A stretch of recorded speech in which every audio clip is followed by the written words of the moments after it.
Tyre companies यहां पर रखिए नजर। आज सुबह अपोलो टायर्स की तो हम बात कर ही रहे थे, स्टॉक ऑफ द डे में बात भी करी थी, खैर टारगेट्स के ऊपर ही खुला और थ्रू द डे अच्छे एक्शन में रहा है। बट अपोलो टायर्स के साथ साथ बाकी टायर स्टॉक्स में भी आज जबरदस्त एक्शन बना हुआ है। तो आइए जरा समझते हैं क्या चल रहा है अपोलो टायर्स में, बाकी टायर कंपनीज में, इस बार नतीजों से क्या कुछ निकल कर आया है।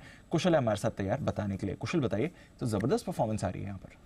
बिल्कुल अक्रॉस दी बोर्ड जबरदस्त परफॉर्मेंस आई है दीप, और यहाँ पर खेल जो है वो ऑपरेशनल लिहाज पर हुआ है। अगर आप इनका सभी जितनी भी कंपनियां हैं जिसमें जेके टायर हो गया, सीएट, एमआरएफ, अपोलो टायर्स के तो ऑफकोर्स नंबर्स आई हैं, उसके पीछे पीछे आज तमाम जितने भी टायर स्टॉक्स है वो चलते हुए दिखे। अब ऑपरेशनल के लिहाज से एबिटा लेवल पर कंपनी का बहुत ही शानदार प्रदर्शन रहा। अपोलो टायर्स एबिटा लेवल पर 63% की ग्रोथ दिखाया था, जेके टायर्स करीबन 98% की ग्रोथ रही थी, साथ ही सीएट ऑलमोस्ट 2.6 टाइम्स बढ़ता हुआ नजर आया था, और एमआरएफ में भी लगभग 2.5 गुना आपको यहां पर एबिटा लेवल पर बढ़त देखने को मिली थी। ऑफ कोर्स मार्जिन इसी वजह से काफी हद तक इंप्रूव होते हुए दिखे, 6-6, 7-7 और इनफैक्ट 10-10% के मार्जिन में आपको जंप भी आती हुई नजर आई पिछले साल के मुकाबले।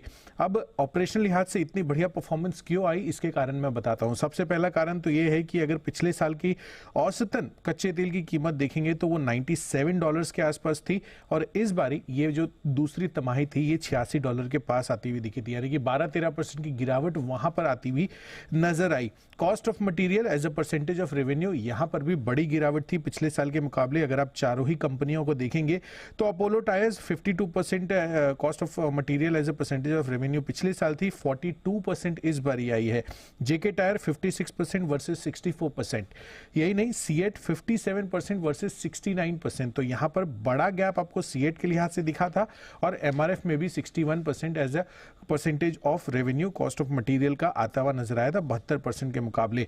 तो ये एक बड़ा फैक्टर है दूसरे लेवल पे। तीसरी बड़ी चीज, पैसेंजर व्हीकल सेगमेंट में नए लॉन्चेस होते हुए दिखे थे, काफी सारी ओईएम्स की तरफ से डिमांड कंसिस्टेंटली इंप्रूव होती गई, और ऑफ कोर्स जो सेमीकंडक्टर की सप्लाई लगातार चिंता में बनी हुई थी उसकी वजह से अन्य ऑटो एंसिलरी की डिमांड पर भी दबाव देखने को मिला था, और इसी वजह से यहाँ पर जो परफॉर्मेंस है वापस से जो रिवाइव होती हुई दिखी, सप्लाई चेन की दिक्कतें कम होने के बाद उससे भी तमाम जितनी भी across the board auto ancillary कंपनियां हैं उनको फायदा मिलता हुआ नजर आया था, और बेहतर प्राइसिंग और रियलाइजेशंस का भी सपोर्ट मिला। तो ऑपरेशनल फ्रंट पर ही कंपनियों ने बहुत ही बेहतरीन प्रदर्शन किया, और इसी वजह से आपको एबिटा, मार्जिन और साथ ही मुनाफे में शानदार प्रदर्शन देखने को मिला।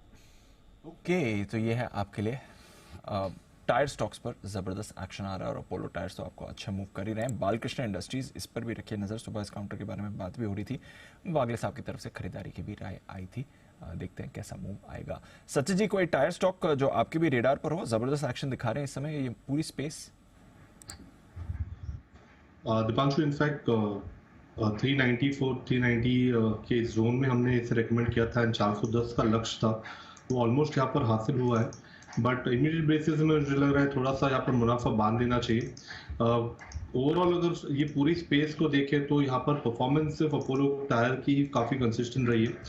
बालकृष्ण इंडस्ट्रीज अभी भी थोड़ा सा एक कंसोलिडेशन बैंड में ही लॉक्ड इन रहा है। मुझे लग रहा है यहाँ पर एक अच्छा मोमेंटम बन सकता है अगर 2650 के ऊपर की एक क्लोजिंग एस्टैब्लिश होती है तो फिलहाल तो मुझे लग रहा है अपोलो में से मुनाफा बांधना चाहिए। एंड अगर 2650 ये पर्टिकुलर लेवल बालकृष्ण इंडस्ट्रीज में निकल जाता है तो वहां पर एक फ्रेश मोमेंटम चेज किया जा सकता है 2730 के लक्ष्य के लिए। है आपके लिए कुछ टायर स्टॉक्स जहां पर आपको रखनी है नजर, और एक्शन में ये पूरी स्पेस आपको आती हुई दिख सकती है। तो टायर्स पर तो आपको बढ़िया मूव दिख रही है, ऑयल मार्केटिंग पर बढ़िया मूव दिख रही है। कुछ